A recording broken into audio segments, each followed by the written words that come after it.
মাত্র 1 থেকে 2 টুকরো মাংস দিয়েও যে এত মজার ভর্তা বানানো যায়, না বানালে বুঝতেই পারবেন না। আসসালামু আলাইকুম ভিউয়ার্স, ওয়েলকাম টু রিনার হাতের রান্না। আশা করছি আপনারা সবাই ভালো আছেন। হাজির হয়ে গেছি মাত্র 1 থেকে 2 টুকরো মাংস দিয়ে পুরো পরিবারের জন্য মজার একটি ভর্তা। এই ভর্তা দিয়ে গরম গরম 2-3 প্লেট ভাত নিমিশেই শেষ করে ফেলতে পারে, এতটাই মজা, না বানালেই বুঝতেই পারবেন না। চলুন রেসিপিটা দেখে নিই। ভর্তা করার জন্য এখানে নিলাম 5টার মতো পেঁয়াজ, তারপরে নিলাম 4টা শুকনা মরিচ, একটা বড় রসুন, আর নিয়ে নিলাম আদা, ছোট্ট এক টুকরো আদা, তারপরে নিলাম 6-7টা কাঁচা মরিচ আর 2 পিস মাংস। এখানে ছোট ছোট 2 পিস মাংস নিয়েছি। আর ঝালটা আপনাদের টেস্ট অনুযায়ী বাড়িয়ে কমিয়ে দিবেন। তো মাংসগুলো আমি এখন কিমা করে নিব। তো মাংসটাকে আমি এখন ছুরির সাহায্যে ছোট ছোট পিস করে কিমা করে নিব একদম। আর আপনারা চাইলে পাটায় বেটে নিতে পারেন বা ব্লেন্ডারে ব্লেন্ড করে নিতে পারেন। তো আমি ছুরি দিয়ে এভাবে কিমা করে নিব, একটু দেখে মুছে নেবেন। আর একইভাবে 2 টুকরোকে এভাবে কিমা করে নিব। কম মাংসে পরিবারের সবার জন্য দারুণ মজার ভর্তা। তো আমার কিমা করা হয়ে গেছে, এখন আমি ভর্তাটা রেডি করে নিব। তো আদাগুলো আমি ছিলে তারপর চিকন চিকন করে কেটে নিয়েছি। রসুনগুলো ছিলে আমি আস্তই দিয়ে দিয়েছি, আপনারা চাইলে দেশি রসুনও নিতে পারেন। আর পেঁয়াজগুলো কেটে আমি 4 টুকরো করে নিয়েছি, একটু বড় বড় পিস করে দিয়েছি।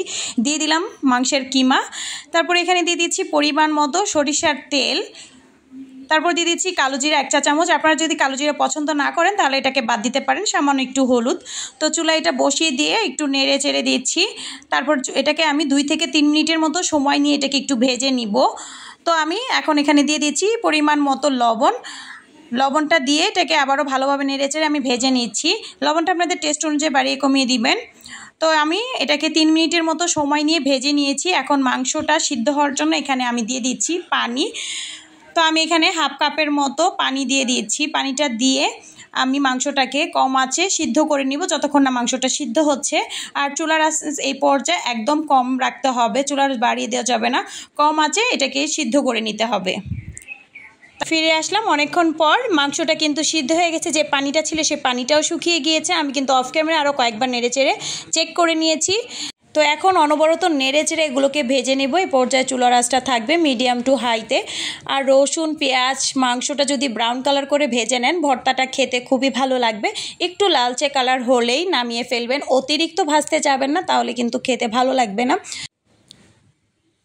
তো আমার এটা কিন্তু প্রায় ভাজা হয়ে গিয়েছে। এখন চুলার আঁচটা বন্ধ করে আমি এটা ঠান্ডা করে শিলপাটায় বেটে নিব। আপনারা চাইলে ব্লেন্ডারে ব্লেন্ডও করতে পারেন, বাট পাটায় বেটে ভর্তা খেতেই কিন্তু বেশ ভালো লাগে, তাই আমি পাটায় বেটেই ভর্তাটা করছি। তো এটা ঠান্ডা হয়ে গিয়েছে, এখন আমি বেটে নিচ্ছি।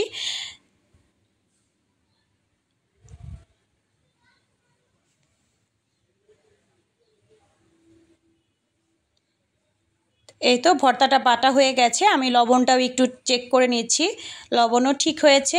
এখন আমি ছোট ছোট গোল করে ভর্তাগুলো রেডি করে নিচ্ছি। মাত্র 2 টুকরো মাংস দিয়ে পরিবারের 4 থেকে 5 জনের জন্য তৈরি করে ফেললাম মাংস ভর্তা। আর এই ভর্তাটা একবার না বানালেই বুঝতেই পারবেন না যে এটা খেতে কতটা মজার। তো আমার বাসার সবার তো ভীষণ পছন্দ হয়েছে, আবারও বানিয়ে দিতে বলেছে। এই ভর্তাটা গরম গরম ভাত খিচুড়ি সব কিছুর সাথেই কিন্তু ভালো লাগে। আপনি যদি একবার আপনার বাসার সবাইকে এই ভর্তাটা খাওয়ান, তা বারবার আপনাকে কিন্তু রিকোয়েস্টই করবে। ভর্তাটা খেতে এতটাই মজা।